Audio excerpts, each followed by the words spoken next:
Malo, Tulo, I would like us to start off with a prayer, as we do in the Pacific.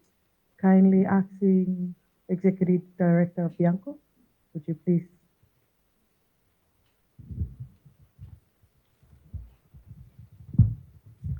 Kolepeke ufangai whatapu, recognizing all traditional protocol of our land in Samoa. Thank you all for making the time to be here.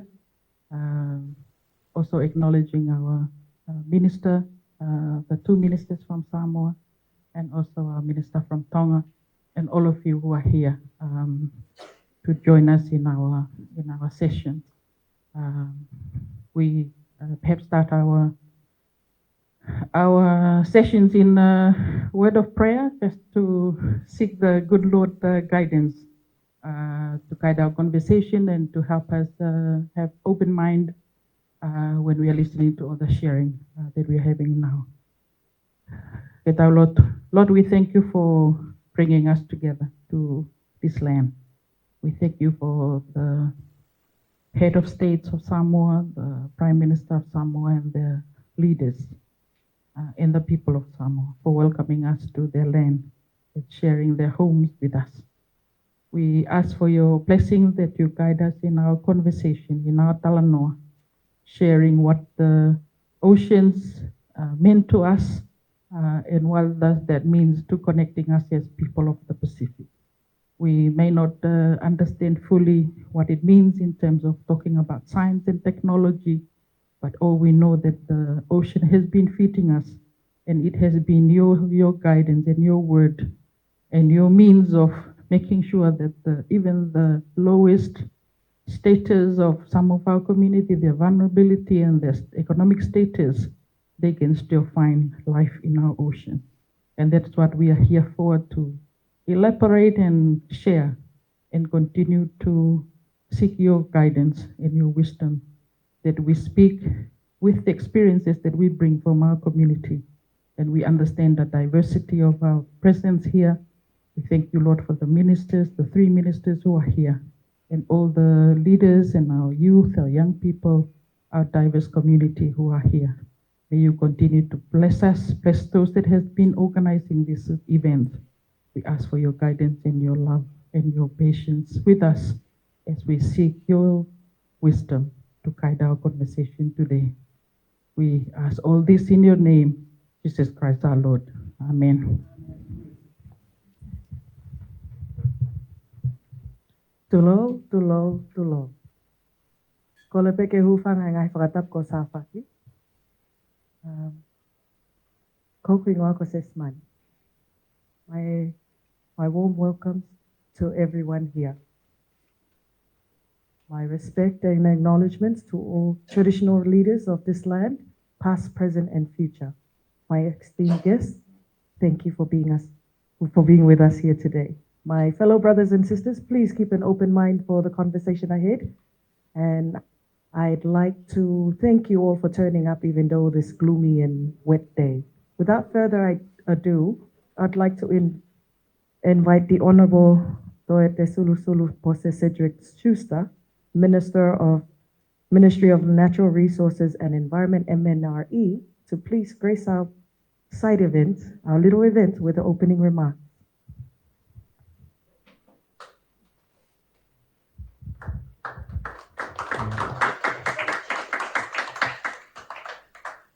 If you look at the program, my name is not there. Sorry. But thank you, Excellency, the Honorable Minister, distinguished delegates, brothers and sisters, cousins, our Commonwealth Aina.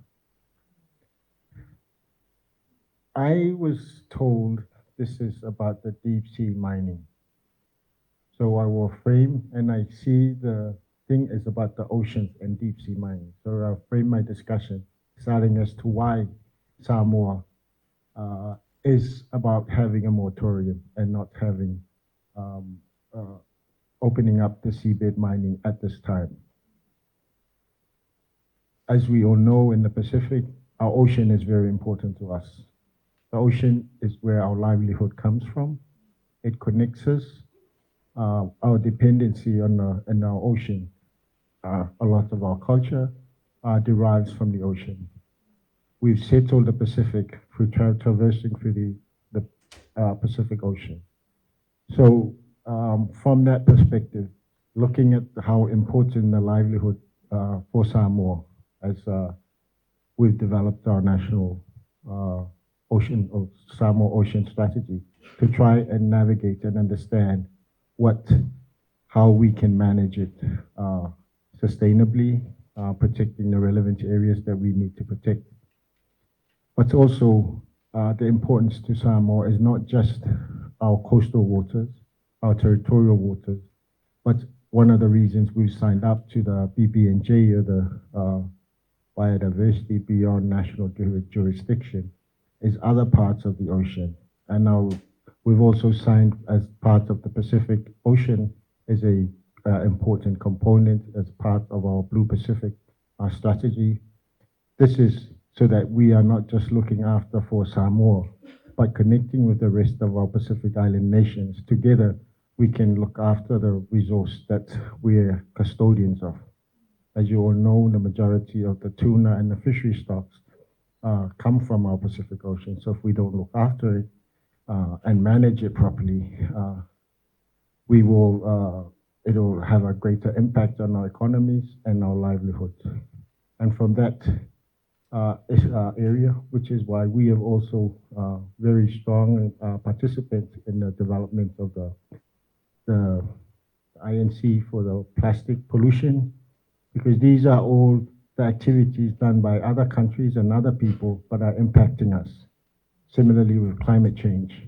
So we have to participate in those global forums to enable us to be able to live the way we want to live. And similarly, our notion of the deep sea mining is that, first of all, we need to document and understand the Pacific, our people, what we have. And we need to build the capacity of our peoples to be able to look after it and know what resources we have. And until we are in a position to be able to do that, we are more cautious, because if deep sea mining happens in other parts of the Pacific, it has the potential to impact us. So the transboundary impact are what we're also concerned about. But beyond that, as we want to grow and together as the Pacific family to be able to look after and become good custodians of the resource that we're given. Because if we look after it with the help of other partners, we can continue to sustainably utilize the resources for the greater good of humans. Thank you.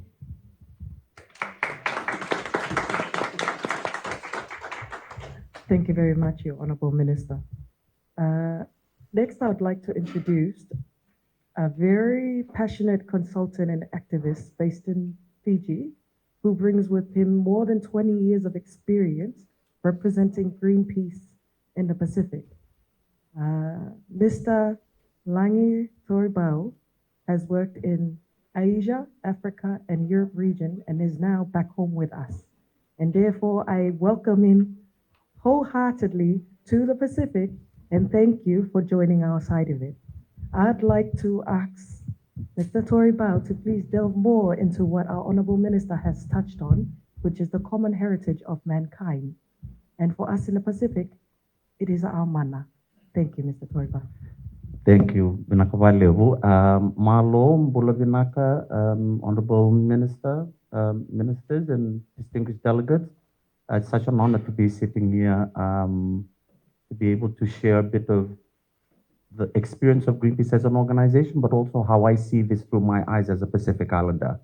I'm back in the region after spending more than 20 years roving around the world, try to understand how the minds of those that come and harvest our resources think and how their policy works. And I'm sitting here because I fundamentally believe that we can win this here. It is another form of extractivism. It's another form of colonialism that is coming up in a different outfit, but it's we've got a lot that we can learn from as the Pacific. I think that what I've been asked to speak on a bit is to put a bit of a global context to deep sea mining and how this started, how this applies to the rest of the world, and the role that the Pacific plays in this. And so it might be a bit of a step back, so I can take you on a bit of a journey, but I promise I'll come back and make sense in terms of why this is important for us here. It's quite important to acknowledge that this issue is not new. It's been around as early as the 1960s in terms of political discussions. At the time when there was discussion in the global community, there was an inherent understanding that the deep sea had no life. So a lot of the foundation of international law were on that premise. And there was no international regime that had the mandate and the power to be able to regulate the high seas. So that's almost the starting point.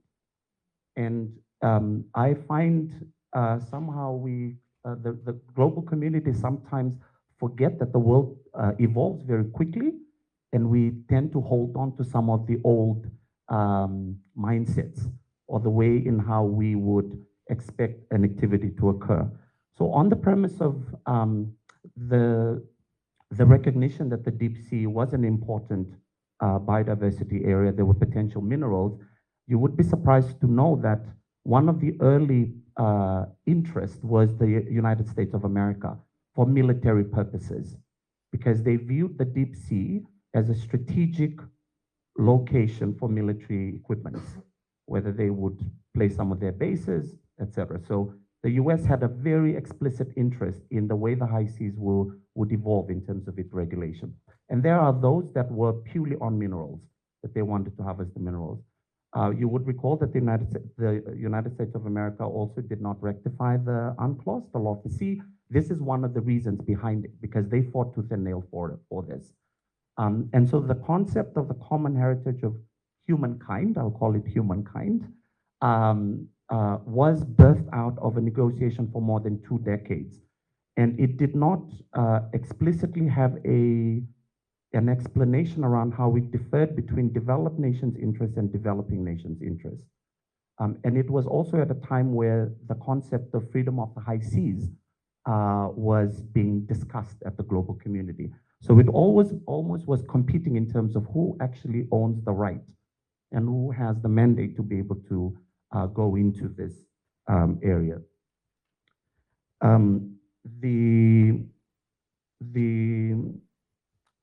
The common heritage of humankind was discussed quite in length, and then I think that there was a moratorium that was put in place by the United Nations General Assembly in 1969. And that was a global agreement to say, we don't know enough about this area. We need to further our understanding. There is no international recognized organization that can regulate this, so we need time to be able to build that. And one of the high-level principles that was acknowledged during that era was the common heritage of humankind. It wasn't defined explicitly, but there were 4 pillars that sat underneath how you would interpret or how you would operationalize it. One is the prohibition on acquisition of the deep sea bed. And basically what that meant is no one can claim sovereignty on the high seas and the deep sea. So that is a core principle on one of the core pillars on the common heritage of humankind. The second is the use of seabed for peaceful purposes. It cannot be used otherwise. And this was in response to the US interest at that time. So this was embedded and written in as part of the package on the common heritage principle. The third is the equitable sharing of benefits gained from deep sea mining. So this was in anticipation. If this does happen, this has to be for the betterment of the world, global community. The mechanisms for that is still unknown. So that is work that will only happen once there is an understanding that deep sea mining will actually occur. So let's hope we don't get to that point. And the fourth one is it gave a mandate for an international regime to be established. So then that gave birth to what we call now the International Seabed Authority. Fast forward to 1982, when the Law of the Sea was signed, ratified, I think, in 1994, came into force. Then the International Seabed Authority kicked in. And I'm positioning this timeline because what had happened at that point in time and what I think we're still experiencing now is this issue is about a fight of ideologies more than anything. It is about who has the right, it's rights, it's a fight about rights, it's a fight about the need for extraction versus protection. And I think for us in the Pacific, we would go first to protection, then we will, whereas the other side, it's the reverse. So with the International Seabed Authority, their mandate was very clear, that they had to imagine when deep sea mining were to occur, how would it be done sustainably? And you see now through the work of the International Seabed Authority that conservation is almost an afterthought. And that's the fight. That's what we're trying to reverse. And the world has moved on since then till now. And I think this is where the role of the Pacific is so critical in this, because we have championed so many oceans initiatives globally. We have been at the forefront of climate justice. We have proven that small island states is not a force to be reckoned with. We're actually a large ocean state, so bring on the fight. And I think this is part of, I think the interest that we need to be able to mount, that the industry interest in this is high. But I think the impact, like I think what Minister Shishwas was saying around the ocean is our livelihood. I don't think that we need to be able to say that again to ourselves as those in the room around how important the ocean is. And this is one of those paths that we have to choose at this moment in time. I think the response that is required at this moment in time is that it's a crossroad pathway.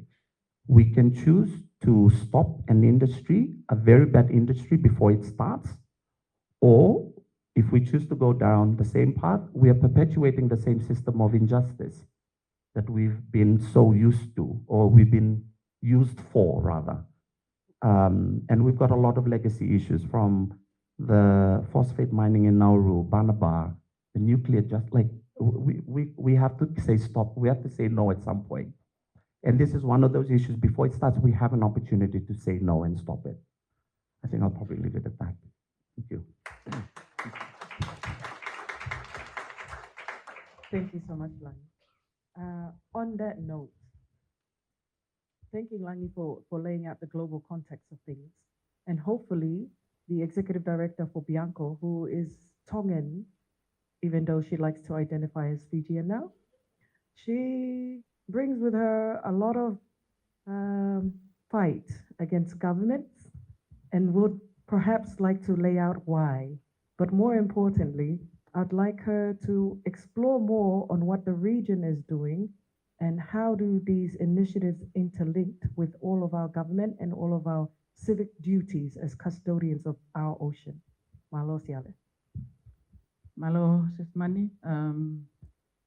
I think it's a good flow from the minister's statement as well as Langi, but perhaps we can bring it down to our regional level. How do we see ourselves in terms of the oceans, but at the same time when we're talking about deep sea mining. As you may know, that there are 4 countries in our region that are what we are known as sponsor states when it comes to deep sea mining. What does that mean? Means that we sponsor companies. Most of them are registered as national companies as a sponsor. I think the easiest way to explain is like when you go to do one loan and then you ask for someone to guarantee your loan. Yeah, if that person run away with the money and not pay, who is paying? Us. Yeah, and so that's the easiest way of like making what a sponsor state look like. And so in that context, we have a lot of loopholes because we look at it, it's going to be very technical. It's required a lot of legal expertise that should have that we should have in our national level. And we are so grateful that the Minister for Justice of Samoa is here because I'm sure that we can relate to that. Because all this work, as the minister spoke earlier, the transboundary effect. Yeah, if someone, for example, because they don't, we are not part of this whole mining exercise, find that the bloom coming out of the any activities in Tonga, you can take Tonga to court, yeah, and claim that we have not being safeguarding our oceans and that we do harm to the side of the oceans of Samoa. And then if we are being got to be liable, then we will be paying or we will be fighting a legal battle. That is not happening in our region. It's going to be somewhere outside of our region. And you can just imagine the cost of that. Yeah, how our capacity is a legal, our government's legal capacity in terms of fighting such a mechanism.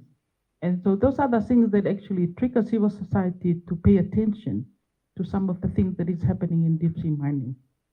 The environment impact, as we have heard from Langi, is that it's still not enough scientific information that can inform, and that's what has driven some of our national government in the Pacific to declare that they are rather see a moratorium, which means that it's just a pause to any commitment from the government until there is reasonable information, scientific information.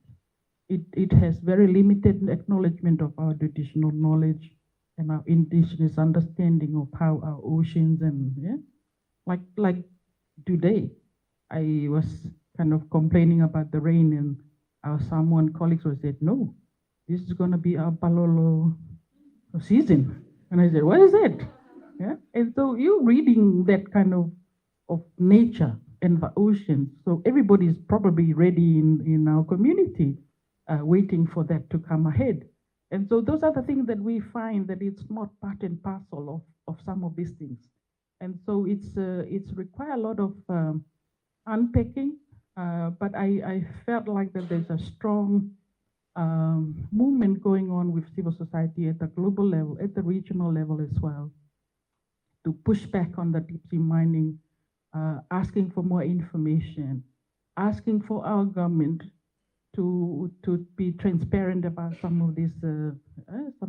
This is why I'm just like overwhelmed with gratitude that the minister is here and sharing what the government of Samoa is actually moving towards. Yeah, these two ladies from Tonga don't get that in Tonga. Yeah, we're kind of striving to get information from their government to be, yeah, and then you started to hear that they're asking civil society to bring information or do studies and give that to government to inform them of their work, which a bit difficult because, we don't have that kind of resources or the capacity to do that.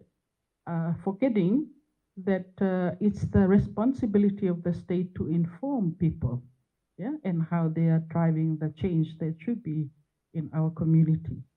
And the other thing that I just want to bring to our talanoa is the fact that the technical side of deep sea mining is often beyond us. Like, for example, the EIA, yeah, and because we cannot afford to do that on our own, even our government cannot afford to do that.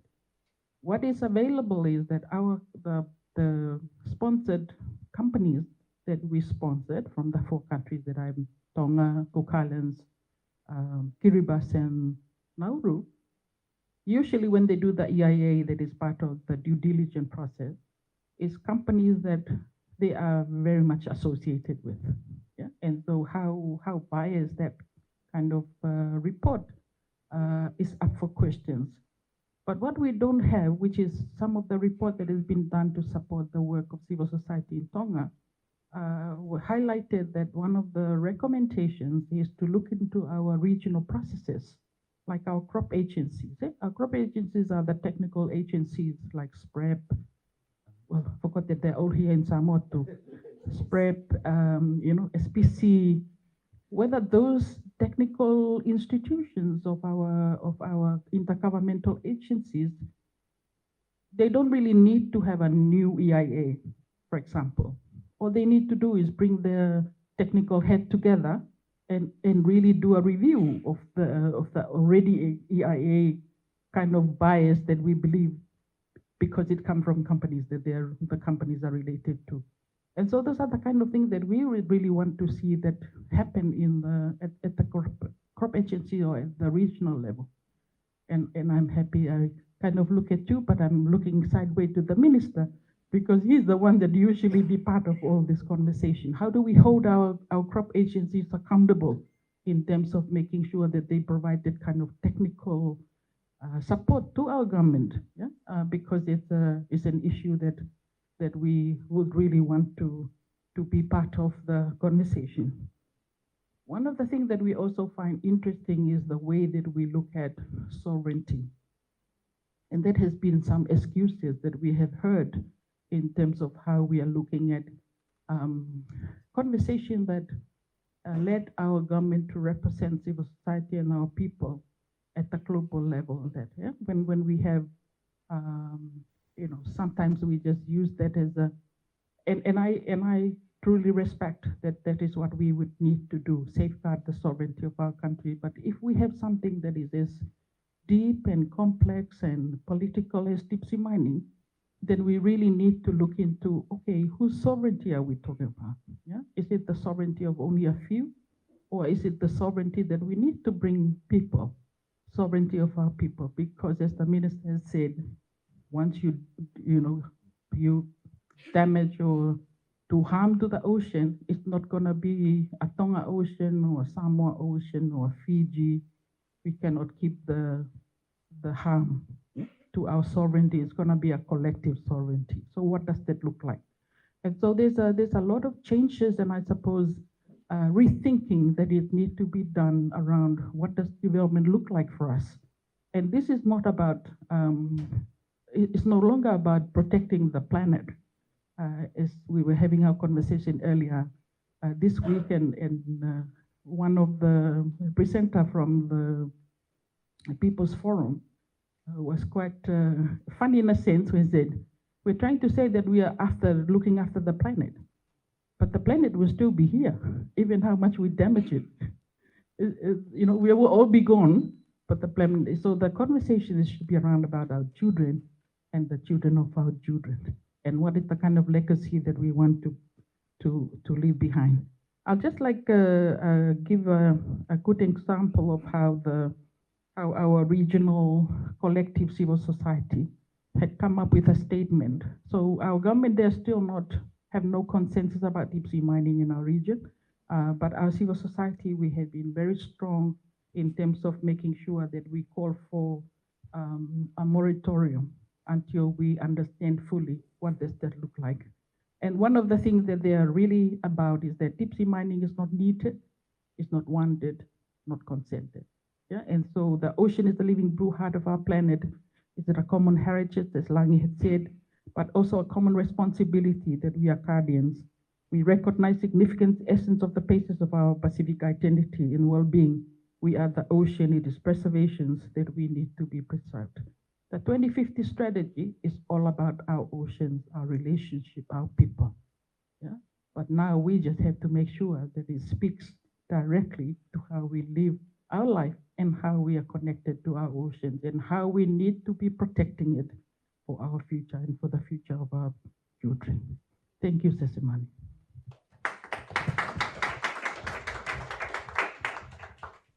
Thank you so much to the Executive Director of Bianco for putting out the call of unity and solidarity and emphasizing that civil societies across our region have come together.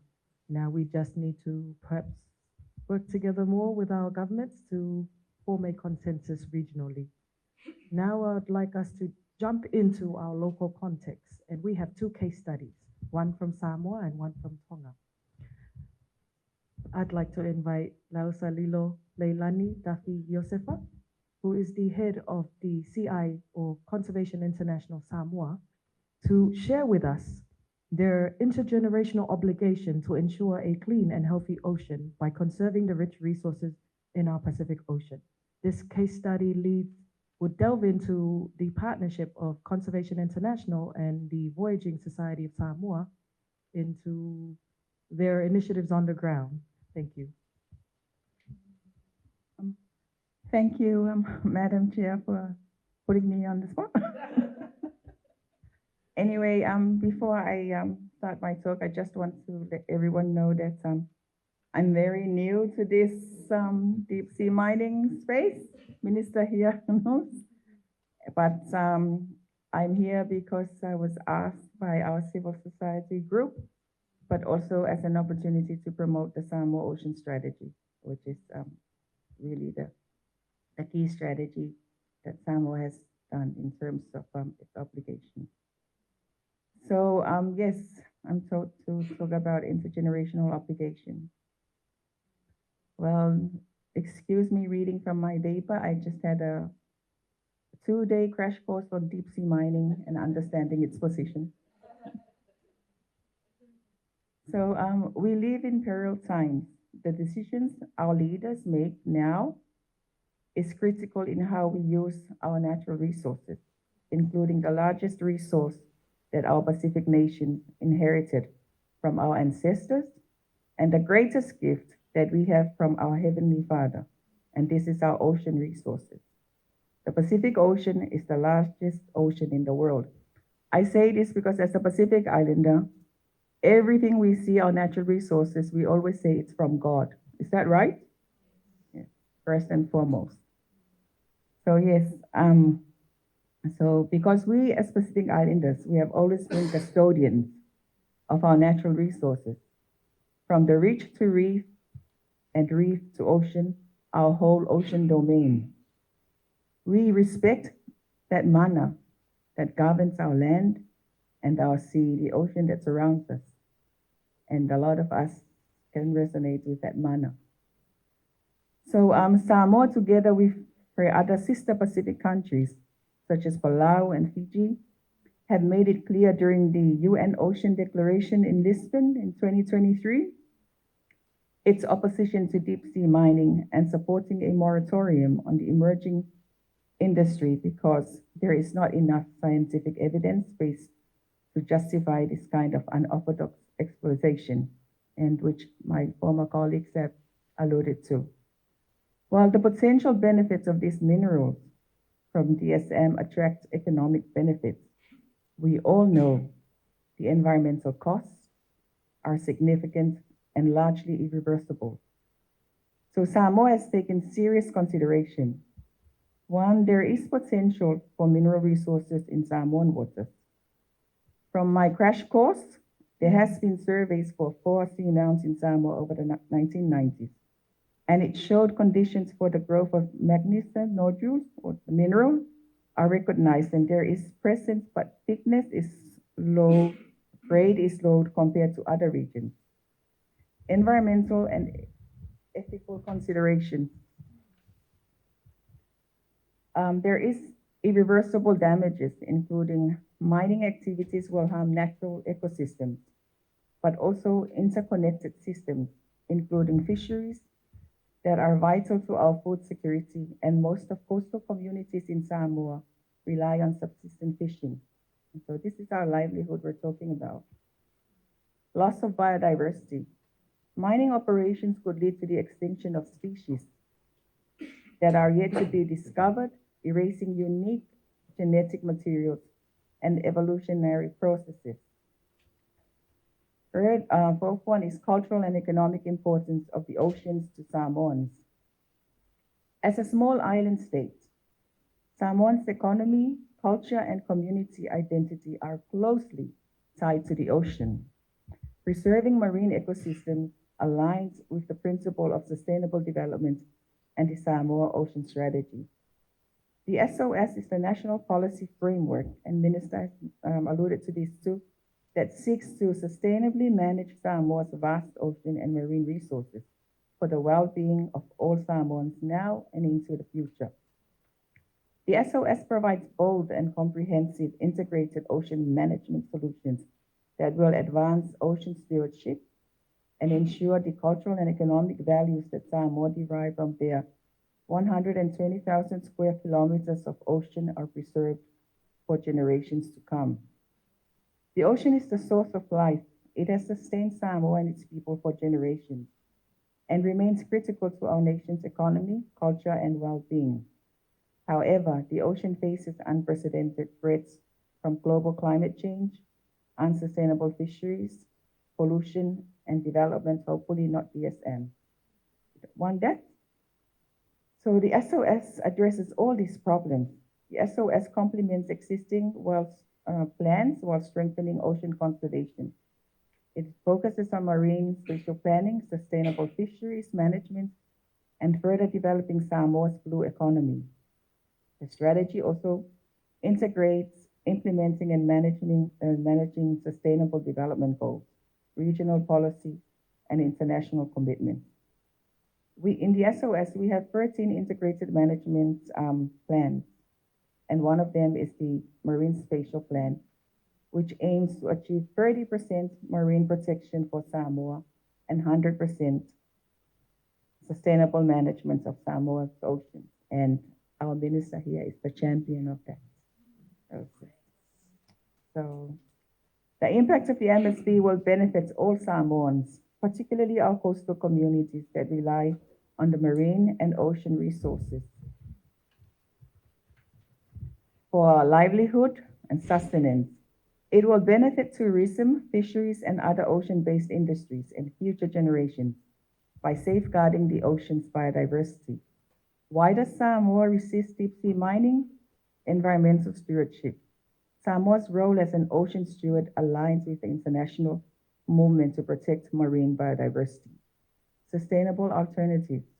We should prioritize ocean-based industries that align with conservation, such as ecotourism and sustainable fisheries. These industries generate long-term economic benefits without destructive consequences of mining.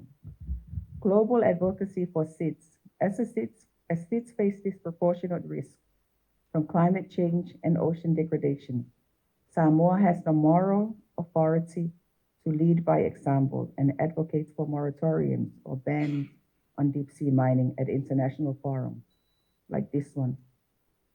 She is leading by example, showing the global community her commitment to protecting our common heritage, our ocean resource through establishing the National Ocean Strategy, to lead her into the implementation of its global and national application of 30% protection of its ocean resources and 100% management. Knowledge gaps. Samoa is taking the precautionary principle essential without fully understanding the ecological significance of deep-sea ecosystem. It is reckless and disrespectful to the manner that we hold in caring for our ocean heritage to exploit our ocean. As a Samoan myself, a community member, a civil society representing Conservation International, I must say I am very proud of Samoa's position. Together with 32 other countries in saying no to deep-sea mining. We owe it to the future generation that this is their heritage we are safeguarding, and that they too will be custodians of our vast Pacific Ocean, and for Samoa, our small EEZ that we inherited from our ancestors,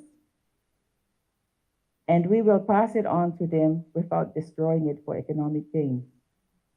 Conservation International also shares this sentiment with Samoa, that it is hopeful that productive and thoughtful conversations will continue about the risk of deep-sea mining, and maintains that full moratorium is the best eventual outcome for a healthy planet and ourselves. I conclude by quoting President Webb of Palau, that deep sea mining compromises the integrity of our ocean habitat that supports marine biodiversity and contributes to mitigating the impact of climate change. I want to reiterate again, let's not rob our future generation of their inheritance. Let's all stand together to stop deep sea mining because we don't have enough information to justify it. Thank you.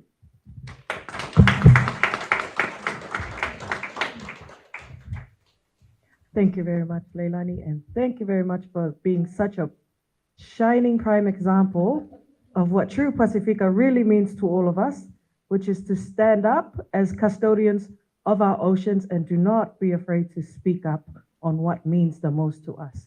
Now let's hear about the disappointments from across the water from Tonga. Introducing the lead campaigner, Belenatita Kara Longopoa, who works for the Umbrella NGO, my colleague, who is also fighting very hard. Let's hear about the sad and doom and gloom stories from that side of the ocean. Malo. Thank you, Sis Money. And may I borrow the Pagatapu and say Pulo also, that has preceded me. And for me to take this opportunity to share a little bit of the experience we have in Tonga. I was tasked with talking about the importance of having the voice of our community in this discussion. We have had the footprint of the historical footprint of deep sea mining in the past, both in the international waters and the coining of the shared resources that we have for mankind. And then we have heard the how the region is actually being deep sea mining. We have the case of Samoa, and I have to congratulate Lani. Welcome to the team. You are becoming 2 days crash course, and you're becoming a very Quite the advocate. yes, quite the advocate in the activist. making. Eh? So imagine what a whole year will do. So the cases of Tonga, we have the first contract signed between the government and the company in 2008.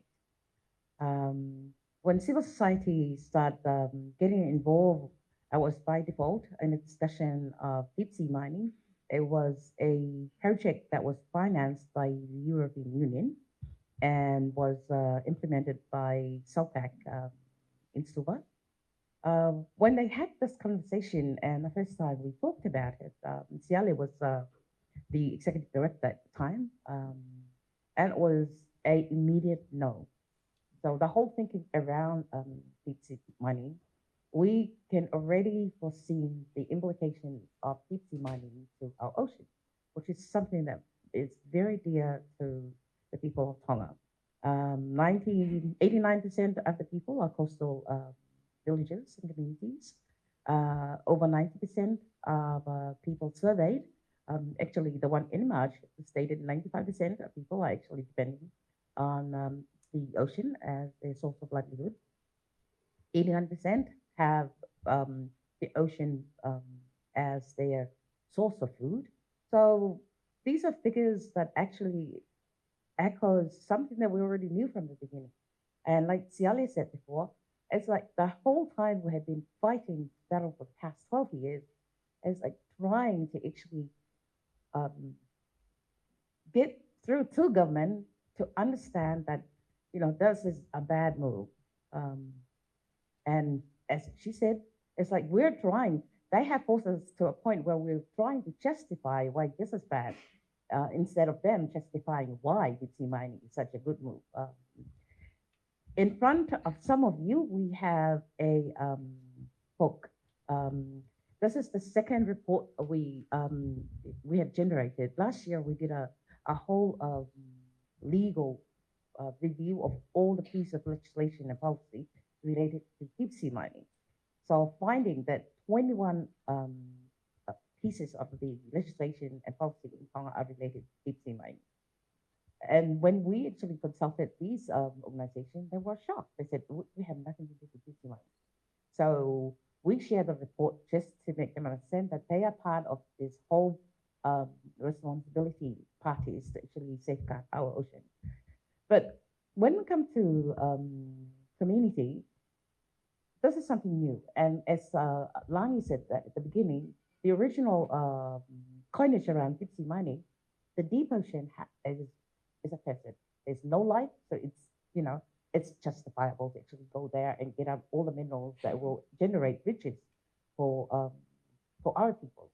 And this is how it was marketed. This is how it was sold to our people. So easy money, you know, don't have sweat. Companies will come from overseas and generate all these riches and will have the benefit shared from that.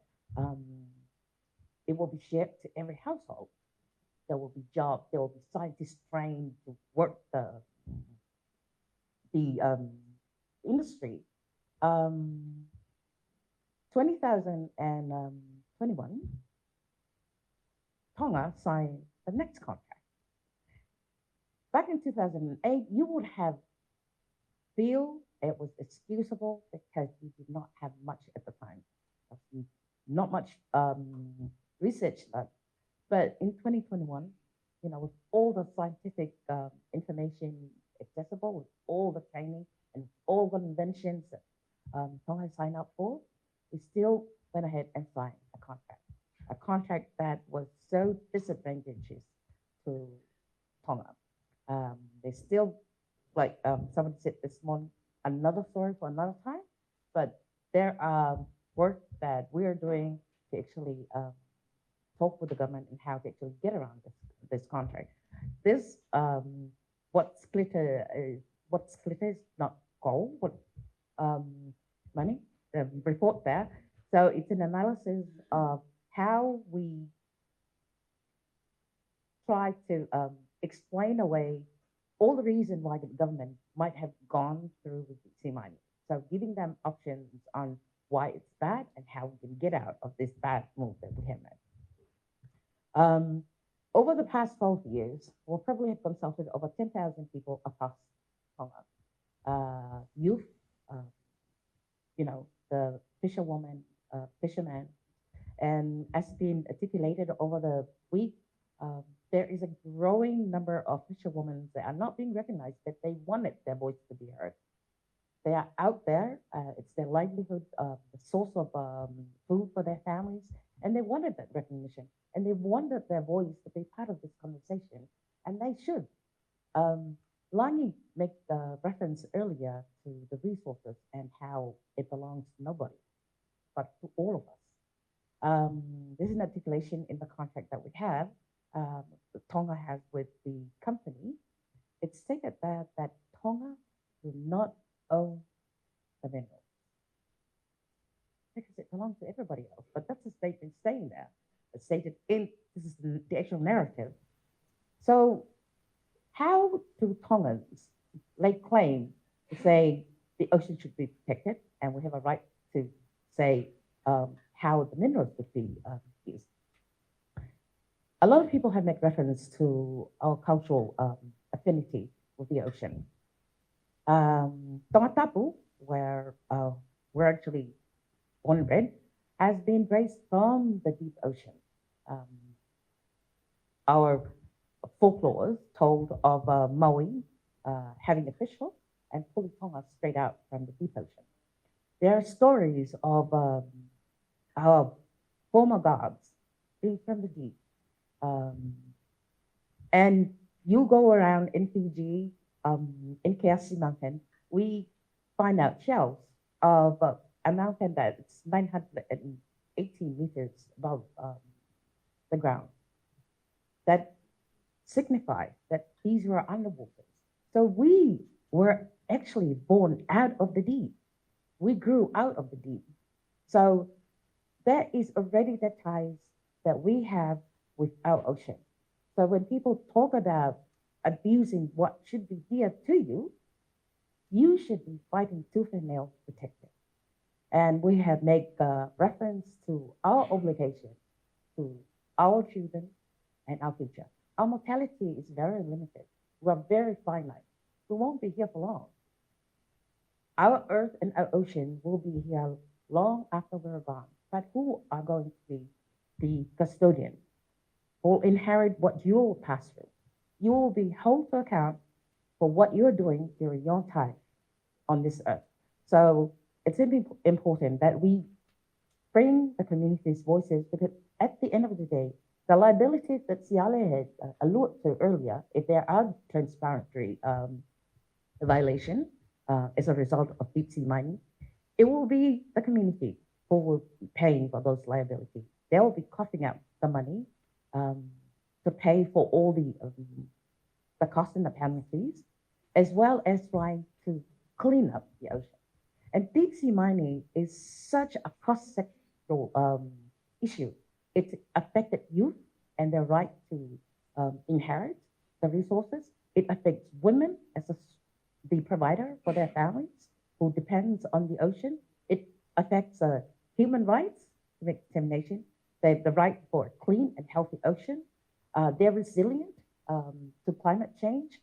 And the lies that are being greenwashed on using deep sea minerals as the solution for the energy transition. So collectively, the community have a voice. And we have confirmed on the 3rd of November, 2020, we have a national consultation, and that was unanimous call from all across the 5 region in Tonga, saying we don't need deep sea mining in our island, not in our region, and not in our world. Malo.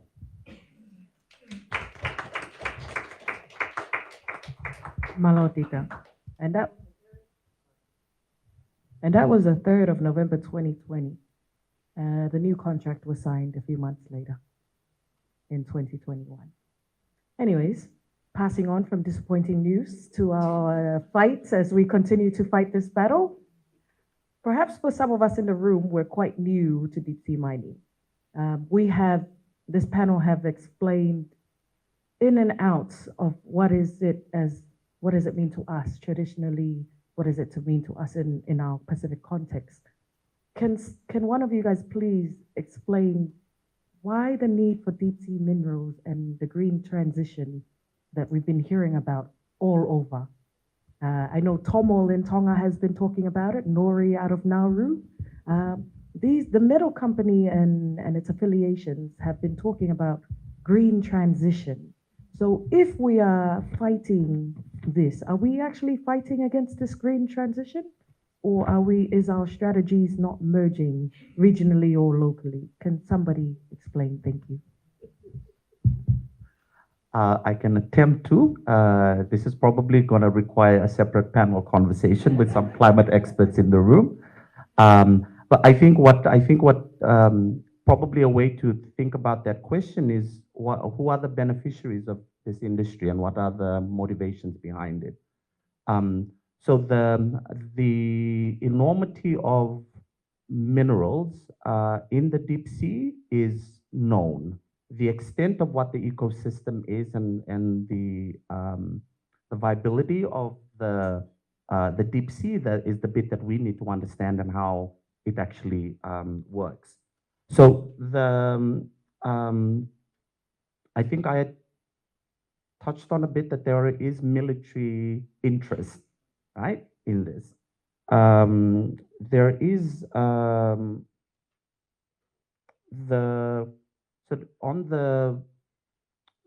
are the minerals used for? So this is really like one of the biggest interest right now is on the electric vehicles, the batteries. So the lithium is what's sort of harvested out of, used for some of these minerals. Electric cables, electric goods. So the notion of the transition to low carbon is on the notion that you need to get minerals to be able to electrify some of these things that is required. I think you can ask that the other way, is to be able to, is it okay to harm the ocean to save the climate? If you don't look at that from a purely industry lens, is I think part of what we're are looking at here. There is quite a lot of discussion that is also happening in another sector, and that's the circular economy. So that's really the answer to where we need to be focusing our conversation. And what I think I was also trying to underline in what I was saying earlier is deep sea mining is cutting across so many sectors. It's cutting across on BBNJ, like the minister is saying. It's cutting across on climate. For us, is on climate financing, loss and damage, on the polluter pay principle. Some of these things are all coming back. It's all hitting back. I really like the way the churches have coined this climate imperative, that they're calling it the false salvation. Deep sea mining is the false salvation that is coming to the Pacific. It is not the answer to solving the climate change crisis. So depending, and if you then look sort of a bit more deeper into where I think some of this conversation, where we need some of this bigger thinking, to not just look at deep sea mining as just, oh, there it is, nodules, potato size that we can just pick up, process it, and use it. I think the some of the conversation that's kind of happening in the circular economy spaces is the need to reduce demand, right? Like this is fueling the insatiable appetite for more, for extraction. And to kind of have a bit of a conversation also around lifetime extension for some of the goods that we use. And part of that also includes recycling. Like there are ways around, rather than just looking at harvesting this because it feels like it's a shortcut response to some of these things. I think there's a deeper conversation that somehow we also get. So, in my mind, from what you're explaining, the Pacific is the sacrificial lamb to power up the global transportation system. Is this how we are seeing it? Stop thinking this idea. I'll take off my government hat and put on my civil society hat.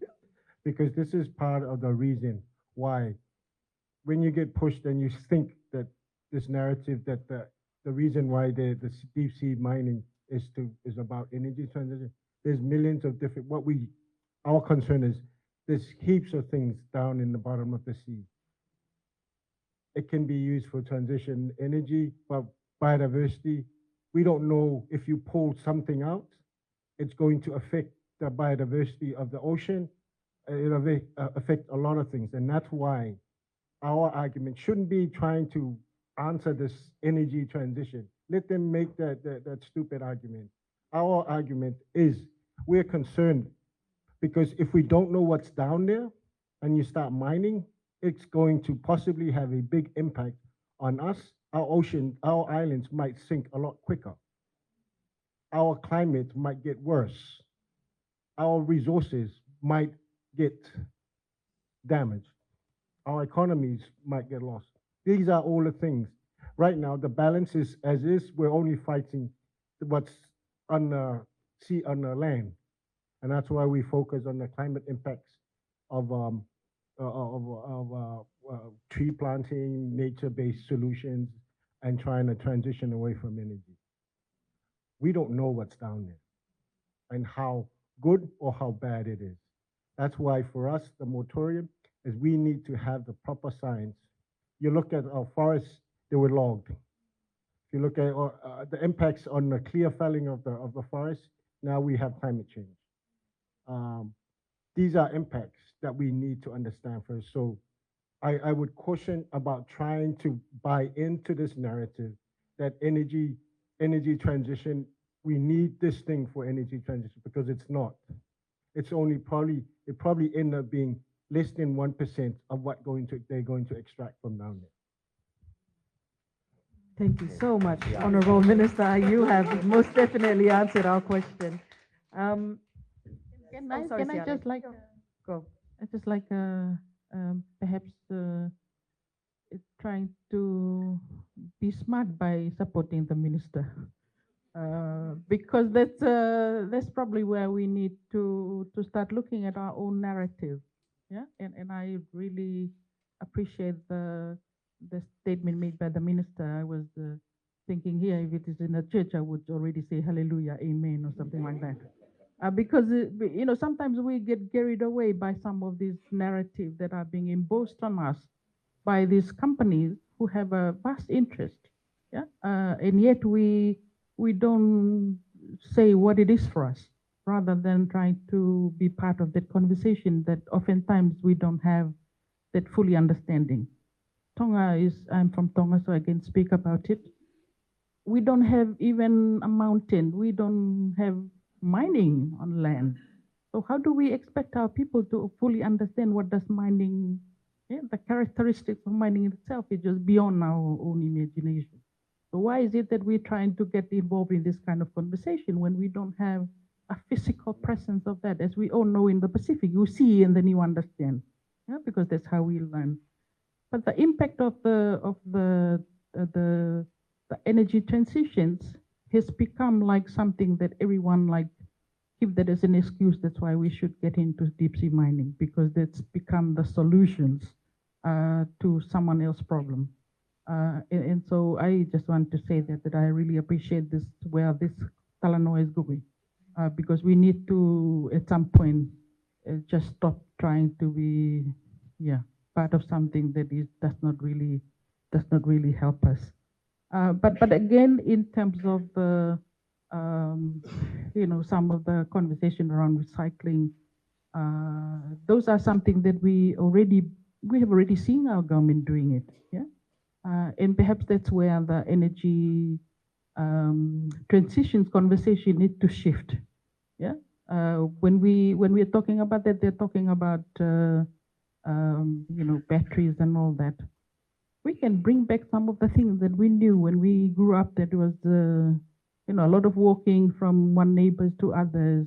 And then when we walk from town to your home, you stop on the way, like your relatives, and you know that particular time they'll have their meal. So we would definitely stop by and say hello to share their meal, and then before you continue making your journey back home.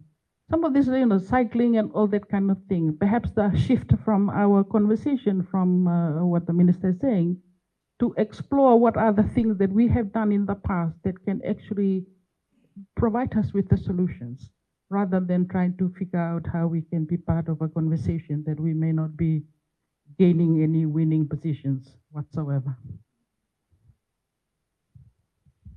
Thank you. Oh, I see we've already got questions in the room. Perhaps we can do this.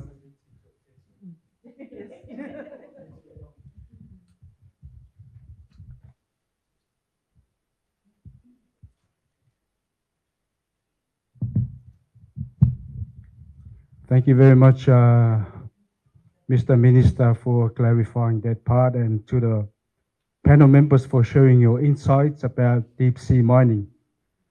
I apologize, I have no technical expertise or knowledge about deep sea mining. I'm only interested in financing and compensation, Okay, in terms of, I'm leaning towards the negative impact of deep sea mining. Have our governments developed strategies to compensate our people in case we have loss of our ocean minerals? When it comes to dislocation of our land, loss of income, ecosystem disruption, sediment plumes, chemical pollutions. And I think we need to be very proactive in this space. Now we have the opportunity to pursue, to table our concern to the heads of government. So my question is, have we put something in place, strategies to finance our communities and to make sure that financing benefit everybody, not just one group or one government from this allocation? Thank you very much. Panelists?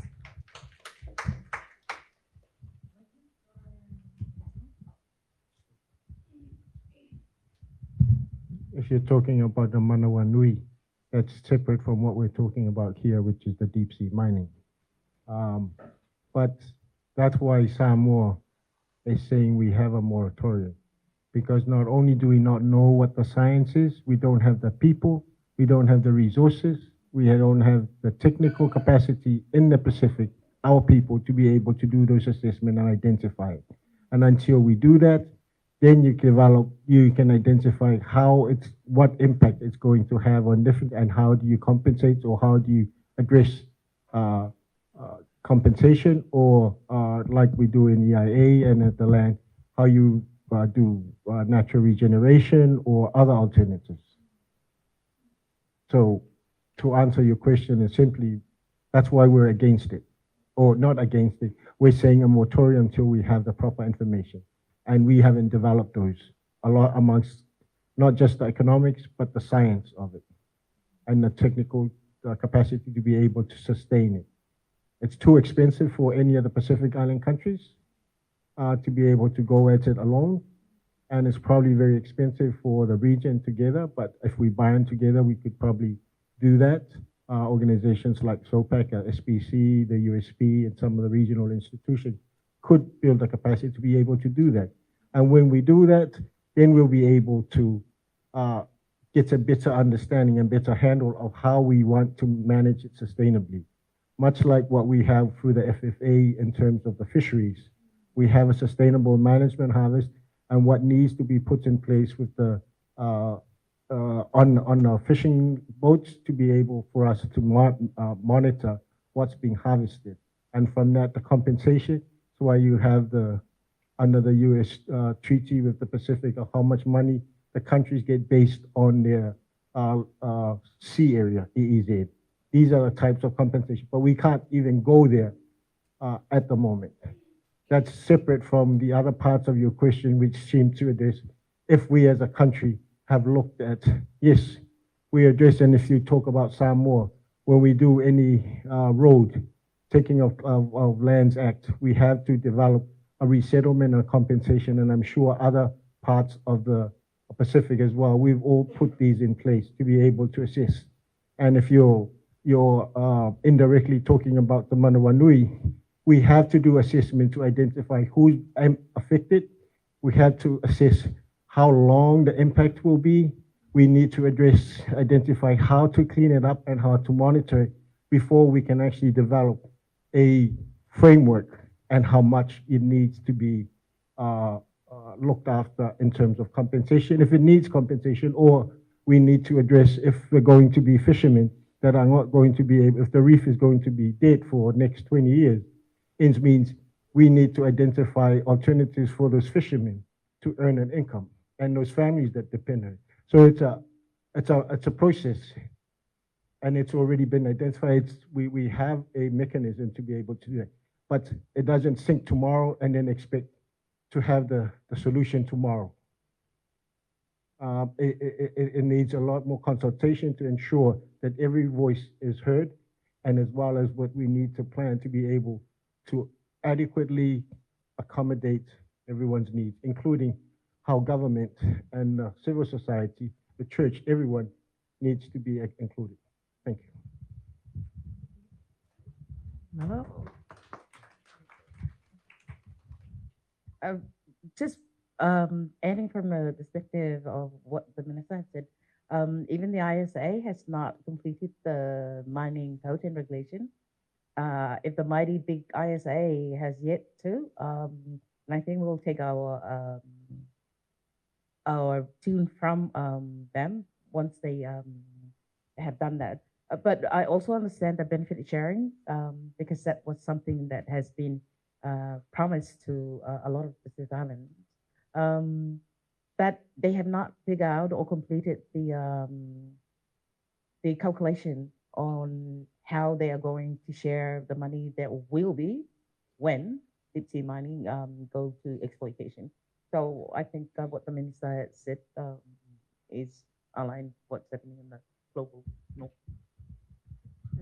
Perhaps also that we have to also look at the impact on people, not just impact on climate change, yeah, but impact on people. Just from Fui Mauno's questions around compensation. So the people of Fui Mauno and a few others in Samoa will ask for compensation from the government of Samoa, yeah, And so they'll look around how they deal with that. And then Samoa will claim compensation from Tita and Sesimani because their countries are actually doing allowing that to happen. And then that kind of compensation demand will continue to go on. And just imagine that kind of potential for tension, yeah, that it will be creating in the Pacific, where we are so proud to claim that we are a Pacific of peace and prosperity, and we don't have resources, but we have people as our only thing that is tied to our name. Yeah, Tonga, for example, does not even have any natural resources, people. And so this is where we need to articulate much more about how does our ocean, how does deep sea mining, how does all of this, it may have some implications on economic drive, but for us, our people, where we don't have anything else but our people, and how does this will create, because our relationship with our other Pacific Islanders is not by any economic drive. Yeah, we go back in history, like the Samoan has been married the Tongan, and then the Fijian has been ganging up on Samoa and the Tongans, and the Tongans are ganging up with the Samoa and the Fijians, and yeah, a lot of our community, when they ended up, because of the current, when they lose navigations and ended up in part of Solomon Islands. Yeah, we have a strong populations of Polynesians because of how we had actually been living our life in our region. And so these are the kind of things that when we talked about regionalism, it's not just about prosperity in terms of economic, we're talking about us as people of this Pacific and how we are connected. And my experience in the Pacific as someone that has been working in the region, oftentimes we group, with due respect to the minister, we group the government and put them aside because sometimes we don't agree with some of the things they do, but we're still connected to our people. Yeah. When we are talking about, when the Australians are asking us, what do you think about government of Australia and the bad decision that they make, for example, around some of these things that we are talking about? Do you feel like that your Pacific people will find that you don't want to be connected to Australia? The answer is no, because we can actually get the government and put aside. We're still related to the people of Australia because half of our population is Tonga living there. Yeah, and so this is the kind of relationship that we need to explore when we talk about our oceans and deep sea mining and all those controversial issues, because sometimes we can be caught up with how our government are doing this, and there are some geopolitical complexity that our government had to deal with.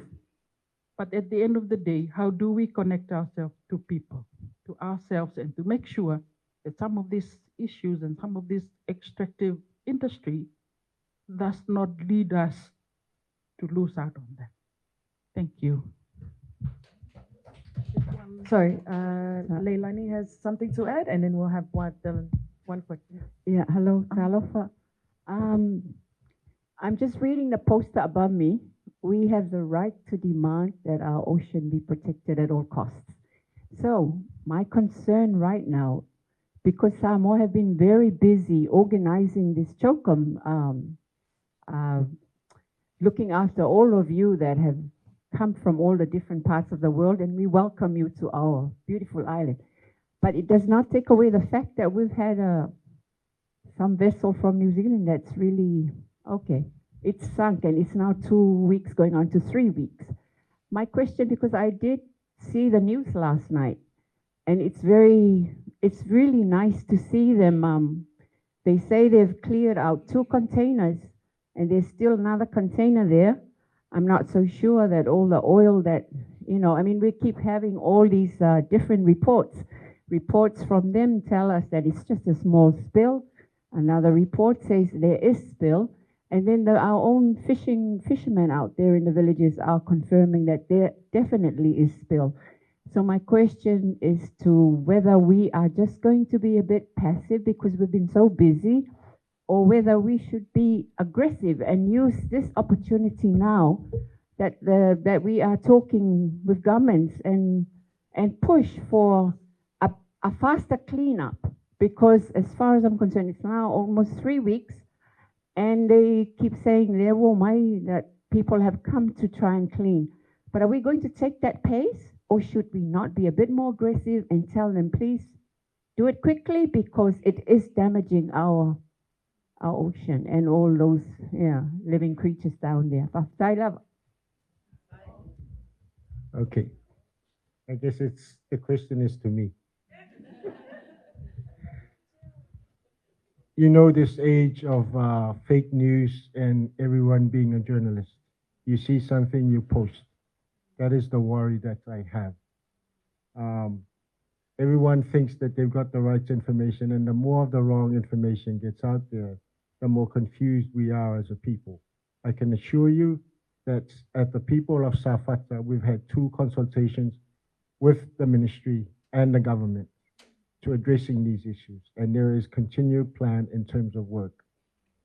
So whatever the social media posts and the newspapers and people that aren't actually in the village doing the work and assessing the thing, I will leave them to make the post and whatever they want.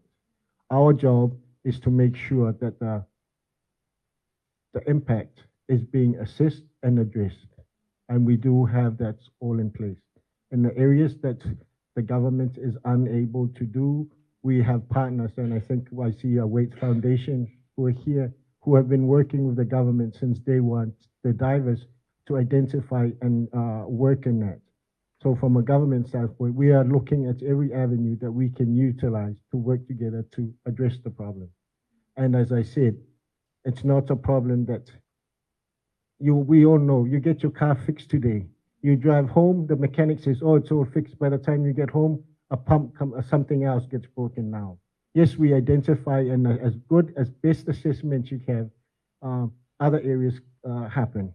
But as long as we are able to address it straight away and continue to build, that is our problem. So I can assure you, as I had the Minister of Environment, the minister who's very concerned that the MPA is affected, the minister who's concerned about the impact on our marine biodiversity, that I'm making sure that the people and the biodiversity of the area is being looked after.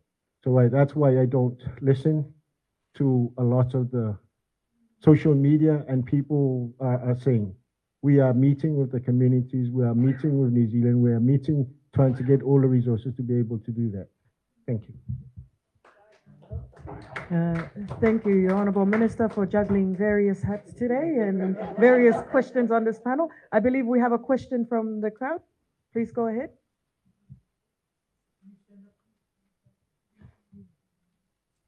Hi, everyone. My name is...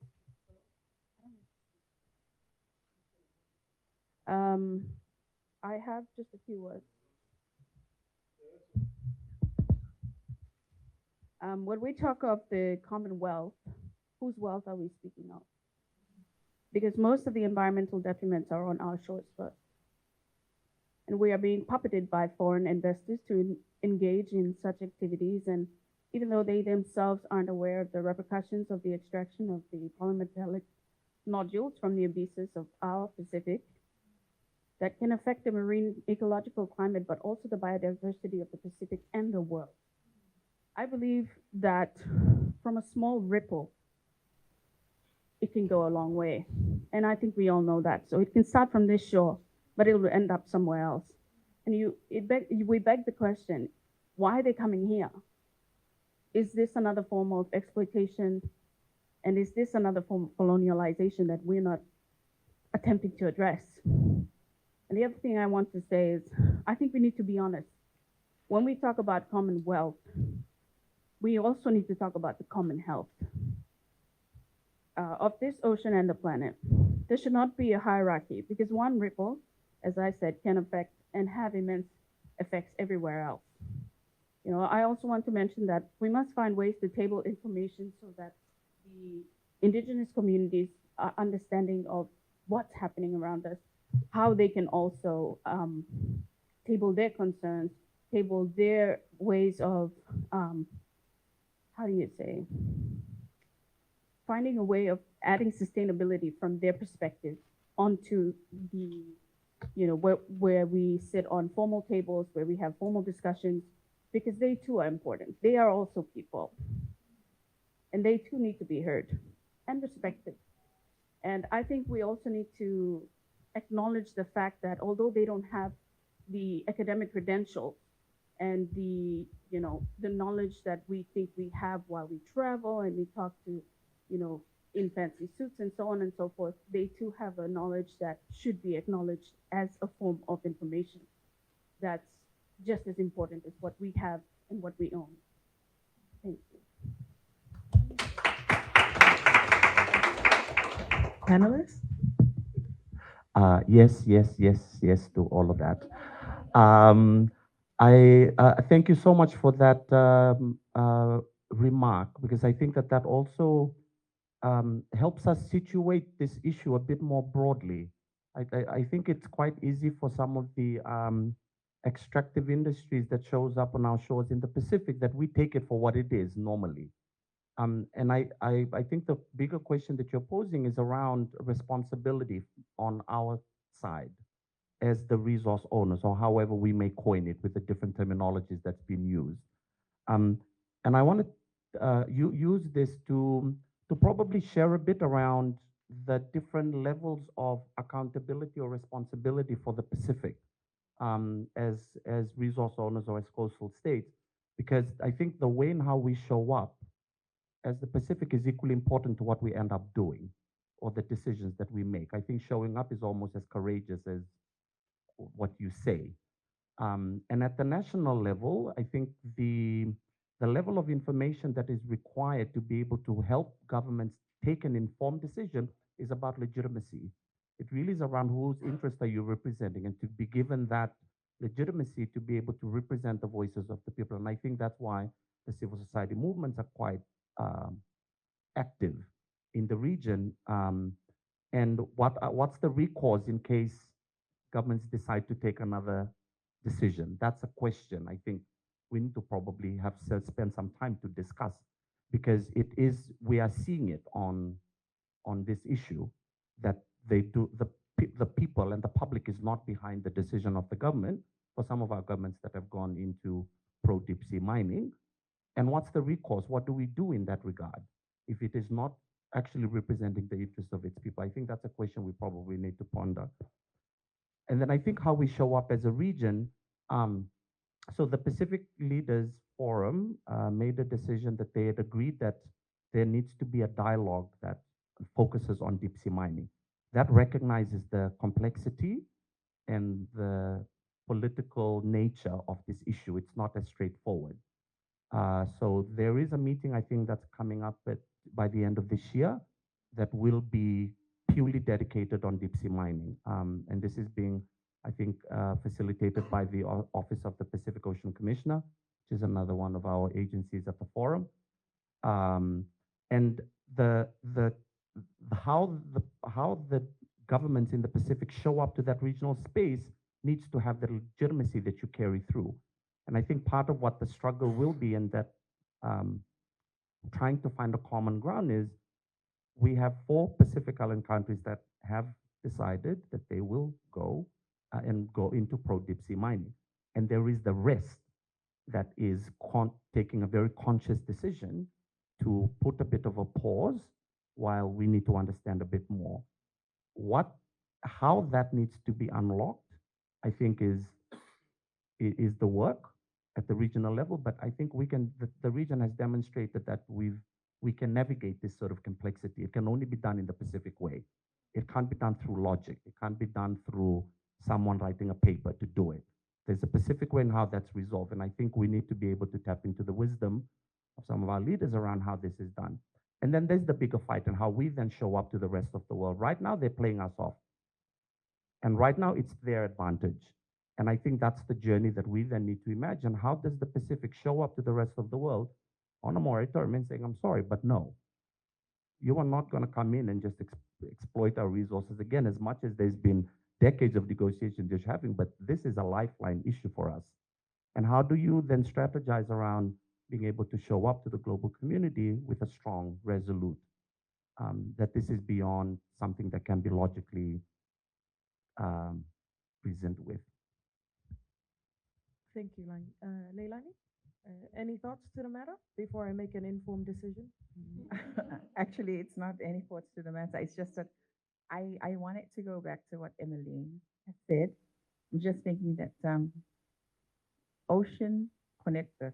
It's a a common resource.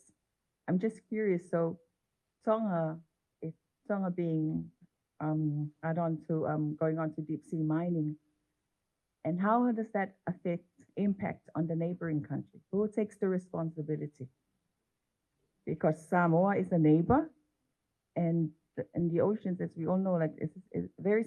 Just looking at also at the tuna being a migratory species, and conversations about how it affects other countries, and then Tonga doing deep sea mining, how that would affect Samoa being a neighbor. Who is responsible for compensation?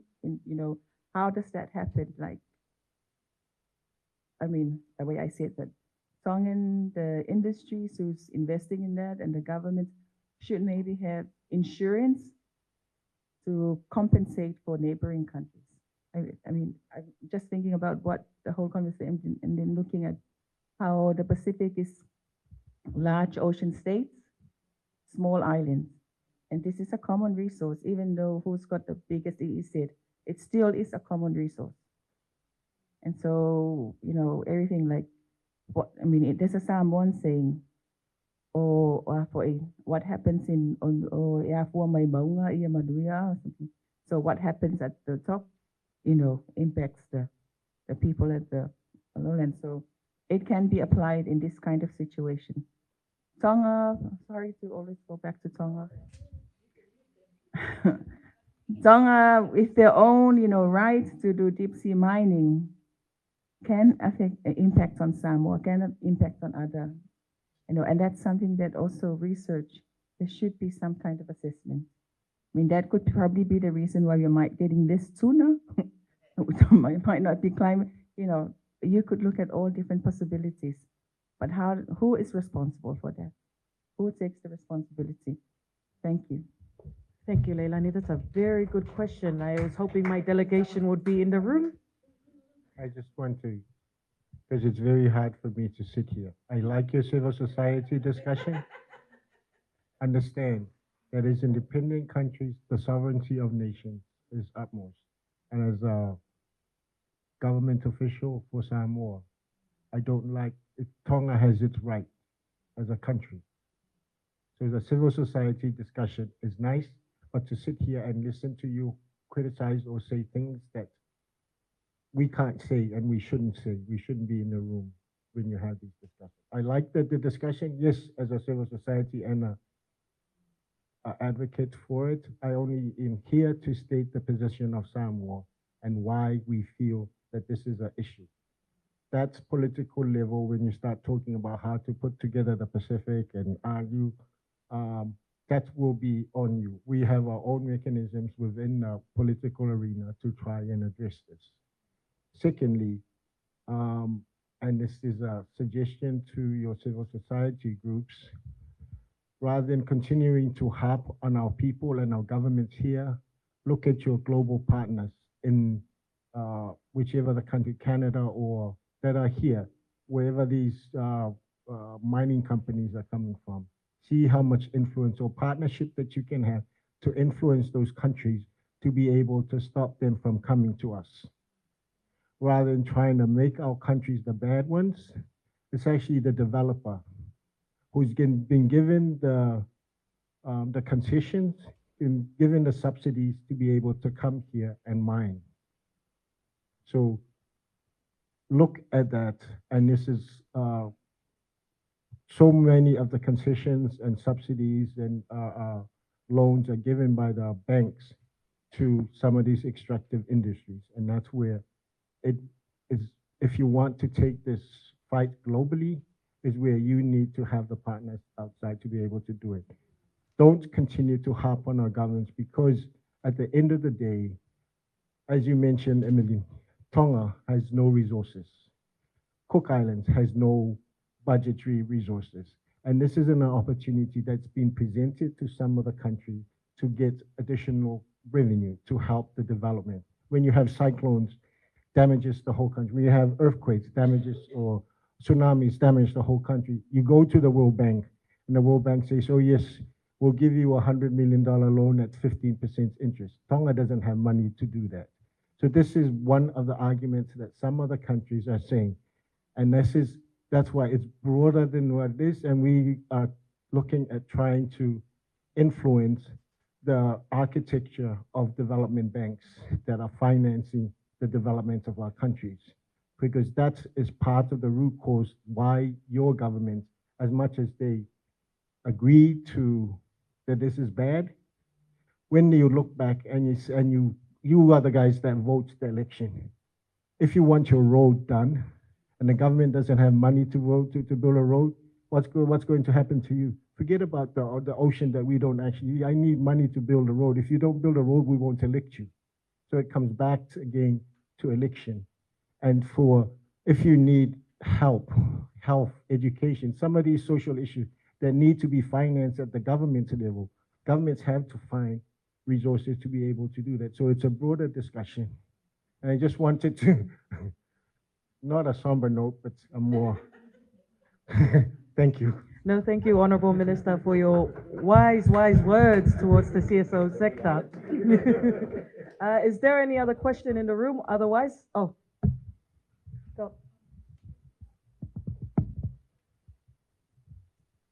Malo, Ceci, thank you so much, everybody, for the wonderful discussions.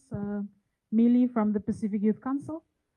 So just listening to the discussions today, and I'm just sitting here, and the Pacific Youth Council, like, we've been privileged enough to sit in a lot of spaces with our leaders in the region and dialogue and try to balance out our conversations as well with them and be intentional about what we want, because we know it's not about us, it's about our siblings and our children that are to come.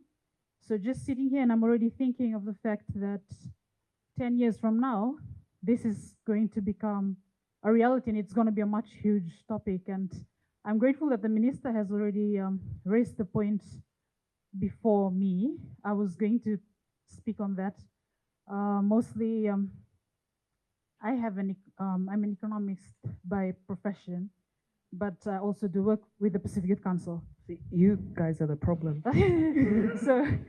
So just seeing how we can balance the scales when it comes to negotiating on things like this, looking at how some of our governments, the reality is there's that issue about economic impacts. What does this mean for us economically?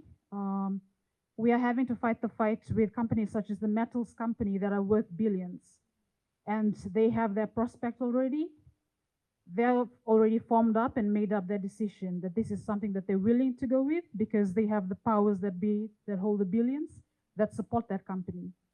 And then we have our countries, our governments in the region, with respect to their sovereignty, those that have agreed with sponsorship, etc. And then we've got civil society here who are trying to leverage advocacy with the rest of the governments that have not really made up their mind. And those that have made up their mind, thankfully, such as the Samoan government and other governments, and those that are a bit conscious about how they're approaching this.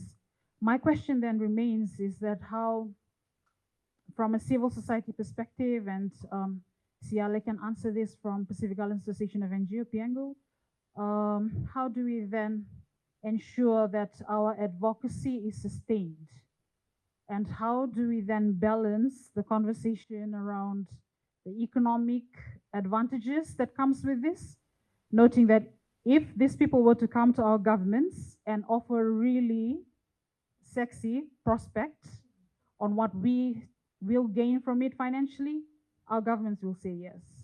Because I know that some of them will say, okay, we have to think of the environmental consequences, etc. But if their mind is already on the billions that's coming and thinking of the many demands that they have to meet from the people that are demanding them of services, etc., and how we're running short on money, etc. But how then do we ensure that this advocacy is sustained long after we leave this conversation here? So what are your plans about taking this and amplifying our advocacy around the ban against deep sea mining? Thank Thank you, Millie, and I have due respect for the statement made by the minister earlier, and let's demonstrate how complex this issue is. Yeah? And we can talk about taking our issues and look at the allies of civil society and colleagues outside of the Pacific, but even in the Pacific, we don't have an agreed position. Each of our countries still have their own right to engage whatever way. But we are looking at the systemic challenges that we face. Things like, for example, Millie, as you said, when we have investors, and this cannot be just like talking about deep sea mining, we can talk about it in the broader sense of development. We have seen some of the investments or the investors approaching our countries in various things, not just deep sea mining, but other things. And what we have seen is that the way that they had approach is to have government to take some level of ownership. And then when they go out to communities and do consultations, they are often introduced by government officials. Yeah, and this is not, I don't feel like that I had any reservations speaking to this because these governments are our government too.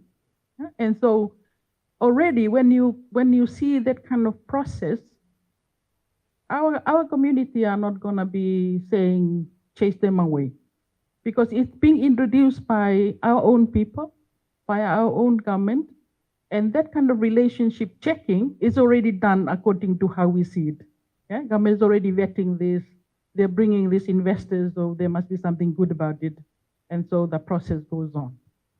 That consultations in terms of deep sea mining is not happening in countries that we know across the Pacific. Maybe Samoa, they have done much better, but in Tonga, they have not done that. And so these are the things that we can actually relate to the theme of our Commonwealth meeting, climate justice, health justice. Where is that shrinking space of engaging civil society, but people? How do we see, and we can talk about the complex of climate change, to the fact that government cannot do it alone, yeah? That they need to bring civil society and people to address this.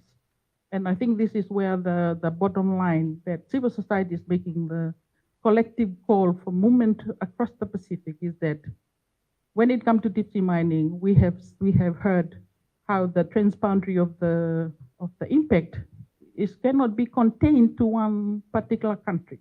When we are talking about the area where a lot of our sponsored countries are sponsoring these companies, it's just as close to Hawaii and Kiribati. Yeah? It's not like that we are talking about far, far away. It's happening in our region. And the question about why the Pacific, because we are so rich in this mineral. And the deep challenges that we know that our government are facing is that kind of decisions. Where do we see the decision? Should we engage in something like this? And then, what we wanted to see civil society, that we have some kind of, what do we call it? That we make sure that we do not compromise the things that we value, that is just so much part of us, over the financial burden that they have also to make a similar kind of decision. Thank you. Thank you. Oh, sorry. So we have another question. Talofa lava, I'm Jennifer from Samoa, and I think Millie have asked my question on youth advocacy, but also I just wanted to make a note to really thank my my government for having to sing the same song, advocacy against deep sea mining, because my concern as a youth is having to really see how deep sea mining affect ocean conservation, and to really hear from today's discussion on how looking at there's uncertainty in the area of ecosystem resilience, the technology that they use to really extract these minerals, and also the citizens' knowledge on how we can really tap, how we can go back and tap into the indigenous knowledge system that our people have and their concerns.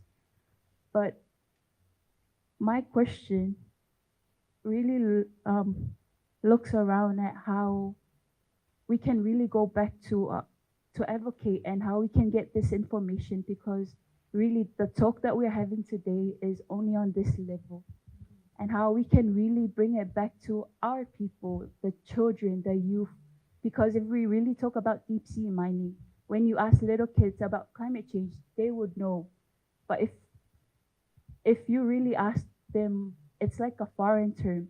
And if we're really gonna advocate on how to stop against deep sea mining, we really need to go back to our communities and how we can really build back on promoting public-private partnerships to get the word out that we're not just talking about what we can do on the national level, but really going back to our villages and how we can engage youth in the spaces where they're really advocating and being the voice of ocean conservation and standing against. Because if we're talking about the ocean, ocean is our health, and we're talking about our ocean wealth. And yeah, thank you.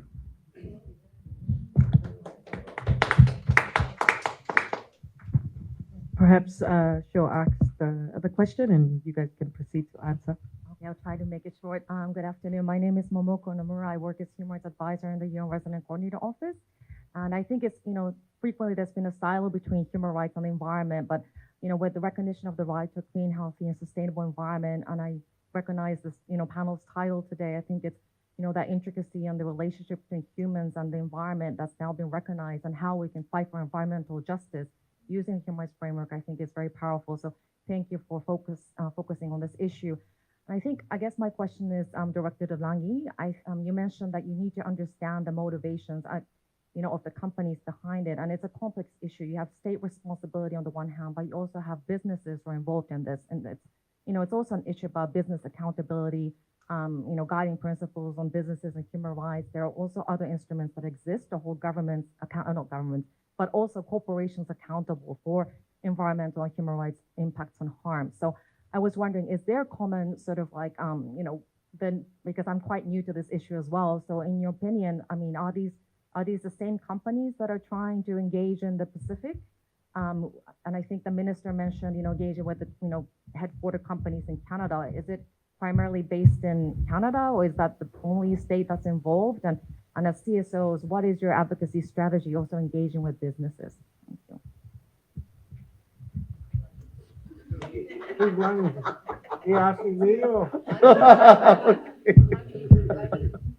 Thank Thank you for, I'll answer the last one first. Thank you for that question. Yeah, the companies are the same players that are in the Indian Ocean, that are here in the Pacific. So the metals company, I think the parent company is in Canada. But they are the same players that are just roaming around the world. They use different registration processes. But this is also part of their business model, is they hide their true face until you actually dig deep, then you'll see it's the same company or the same shareholders or people that are actually running the show. So that documentation is available. And I think that's a very good takeaway challenge from this panel is rather than just focusing on the conversation we're having here with Pacific, is to actually take the fight to those that are the villains. That's the activist in me, the villains, the bad people. For us to be able to take the fight to their doorstep and utilizing the power of the global network within civil society, which is stuff that we're quite good at. I think the other question around the human rights intersection, I think that's becoming a lot more real. It's surfacing, but through a different lens. I think when the conversation around transboundary harm and the right to access, that's where it surfaces up. But I think this also relates back to one of the points that the minister made earlier around, we need, for this part of the world, the way in how we look at deep sea mining can't be the way in how deep sea mining shows up to us, because we have a lot of things to consider. And it might be that one of the probably forthcoming conversation that might need to occur at some point, which is probably right at the center of deep sea mining, the economics, as you were just mentioning, is the development and growth model for the Pacific. Because it might be that that's a framing that allows a conversation that is not industry-led, that is about broader aspiration, that is about the broad aspiration of the Pacific. And I think the Pacific has also got quite a lot to learn from the tuna fisheries, because it's the same journey that we're going through now that the tuna fisheries folks went through.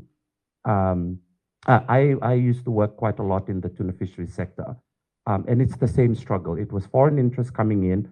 We had no idea what we were up against. They played us apart. Then we realized we needed to come together as a region. So we quickly coordinated. Solidarity showed up. Then they wanted to control what were happening inside our EZ. The region said no. Then we wanted to take over the high seas to control it because of transboundary impact. Then we shifted to, okay, let's try and make this an economic industry for the Pacific. And it was truly the power of solidarity by the Pacific when everybody came together, including civil society. And the human rights impact on that was from the industry side. It was not from our side. But thankfully, we didn't get to the conversation around compensation for loss and damage. It was compensation for, this is our resources, we own it. So we need to get a fairer share of it, rather than the impact is what is potential there. So I think the region is not, we have a lot of legacy issues that we can pull from that can help us inform this rather than treating this in silos.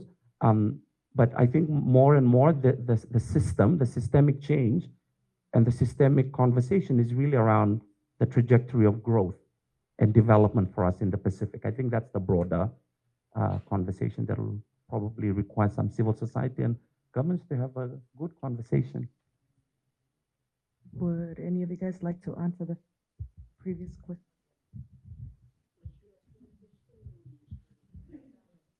I think if I could pick up just one point that you made around the need for better consultations with the community and the people themselves in terms of understanding what the issue around deep sea mining. But I just want to share perhaps the challenges that we're now facing that is also happening in Tonga, where we now see the company are now going around into the communities and offered scholarships, community project. Yeah, there's some level of what do you call it, capture. Yeah, where they're already ahead of the civil society and the community itself. So we often request that they're part of some of the discussions, and the answer would be, if I'm on television or if I'm on the radio, does that mean that we'll lose the scholarship that the company is paying for our children to be at USP? So those are the kind of things that we don't really want to get into that kind of space. Yeah, how do we actually empower our community to think beyond that? But at the same time, we understand the struggle that they had that is being targeted. Yeah, and so we need this kind of voice from young people, yeah, to articulate more what does that mean, and it may need to go beyond how we see that we may have to lose out on some of the economic opportunities that some of these companies are offering, if we are truly believe that we need to save our ocean.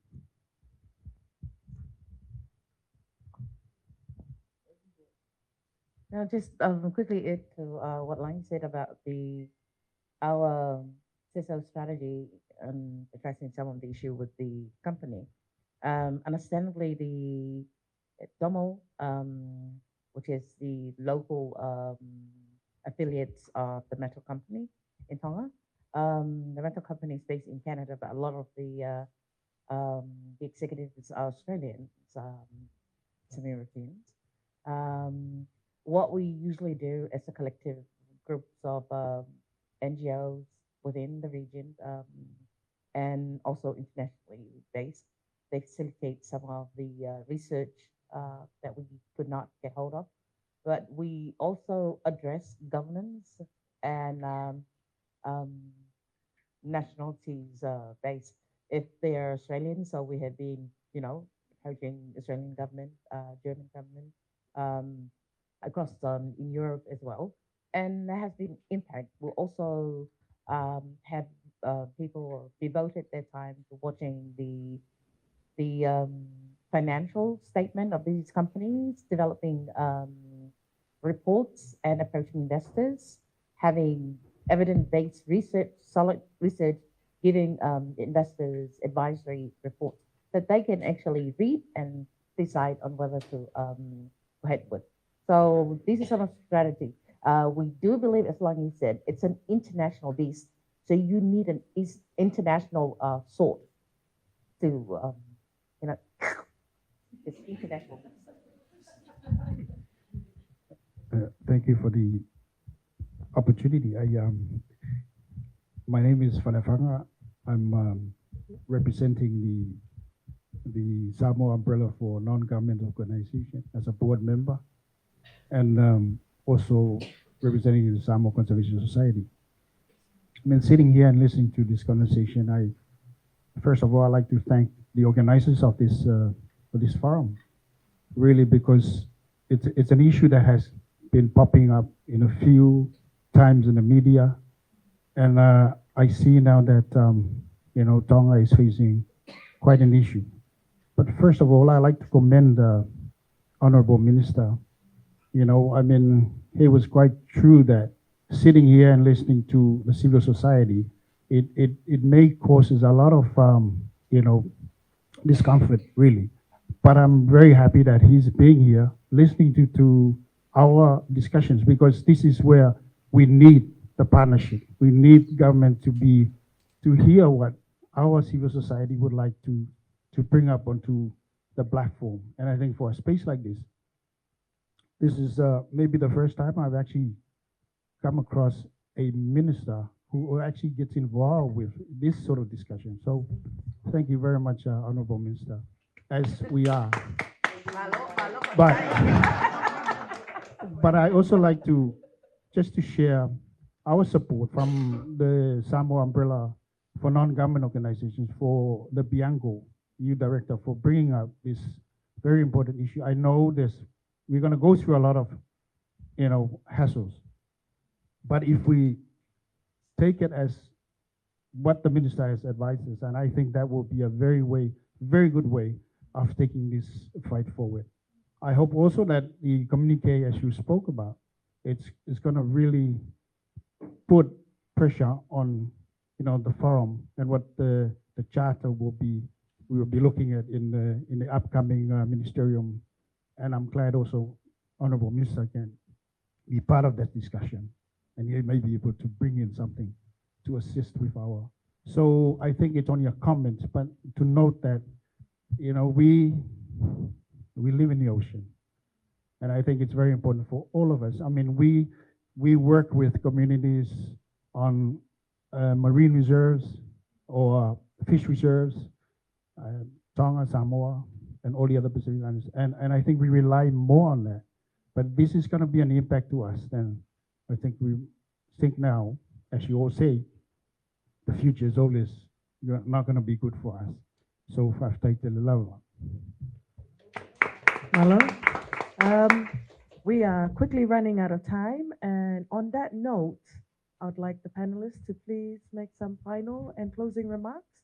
In particular, with what would you like to see or hear coming out from this leaders' meeting in November regarding deep sea mining?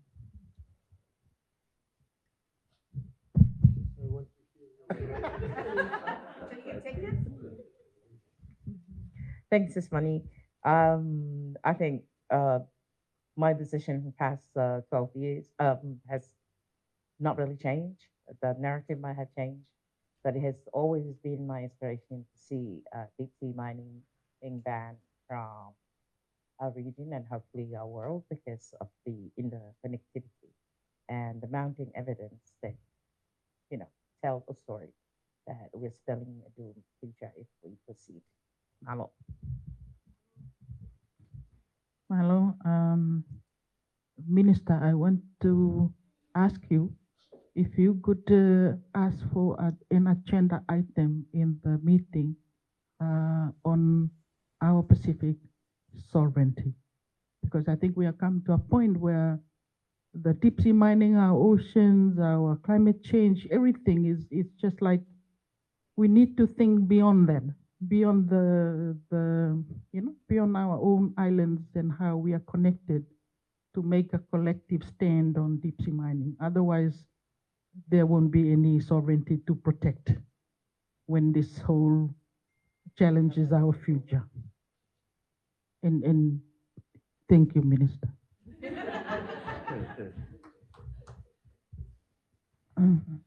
Thank you. So, based on my recent crash course and today's learning, especially from Minister, well, basically what I hear is that maybe one thing that we civil society need to look at, as mentioned earlier, is a changing narrative. You know, we might be just banging on the same thing and it's not going to get heard. But we look at all the different aspects of this DSM, deep sea mining, especially on our own resources and how it impacts us, but also taking into consideration the struggles that small island developing states governments have. So moving forward with the civil society, we should all look at all sides of this issue and take a much more precautionary approach, that we don't just hammer one thing, not knowing that, you know, there are other big players, but target the real ones. Thank you. I've drafted the communique for the November meeting. Sorry. I think that there are a few matters of substance that I think the Pacific, as a region, can quickly agree to. That is not directly on whether it's a moratorium or not. And please, if you can just indulge with me, I think this notion around that this is the answer to the climate crisis, the green transition, that's a false narrative. I think that if that's an explicit statement, the region, I think that's half of the work done. The other is that there is some sharing around some of the numbers, the economic viability of this industry that can be presented in the meeting around the pros and cons and who actually is benefiting out of this. So it'd be good if there is some economic viability assessment that can be done, or at least some projection on some case studies for that. I think we spoke quite a lot around principles that the region have already agreed to: precautionary principle, transboundary harm, no harm principle, conservation management measures. I think some of these things can be reaffirmed as principles that the Pacific already has precedence on, that should help inform how the region looks at their joint position. The other is, I think, I think everybody agrees that the need for more science and research, that's a common area of agreement. I think no one's going to disagree. How you do that, I think, might be a bit of a deeper conversation. My sense is that liability or insurance is going to be a common shared challenge for everybody, at least in whether or not they're thinking about deep sea mining, the prospect of it, or the transboundary impact in case someone else does it. Liability and insurance will be a common issue that everybody comes up with.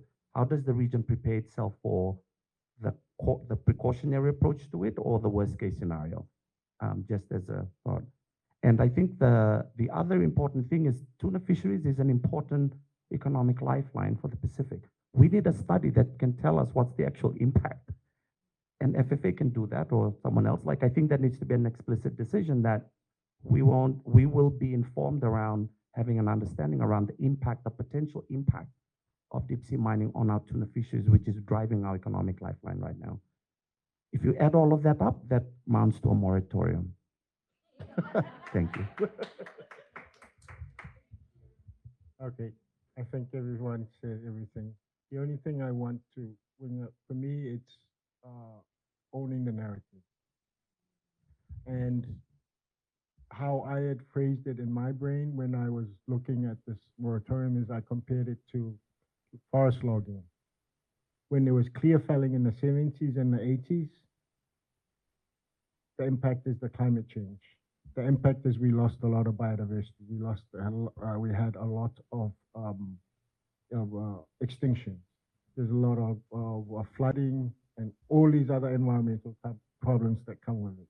Once we studied, identify, survey, know what's in the forest, which trees or which birds or animals needed to be translocated or relocated, which areas can be sustainably logged, and the replanting program, you get financial benefits from it.